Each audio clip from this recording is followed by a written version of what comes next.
বন্ধুরা অভিষেক বন্দ্যোপাধ্যায়ের কথাগুলো শুনে যাও। জয় বাংলা।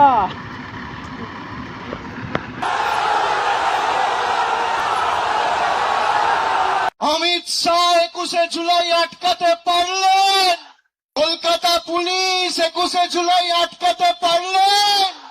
আজকের এই সমাবেশ প্রমাণ করে দিচ্ছে তৃণমূল কংগ্রেসের কর্মীদের কোনো বিকল্প নেই।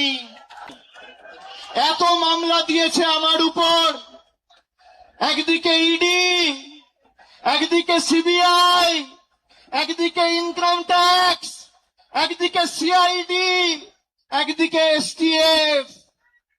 গলা যদি কেটে দেন আর যেদিনকে দেহত্যাগ করব, মৃতদেহটা শ্মশানে নিয়ে যাওয়ার আগে যদি বুকে কান পেতে শোনেন, তাহলেও সেই দেহ থেকে জয় বাংলার মমতা ব্যানার্জি জিন্দাবাদ।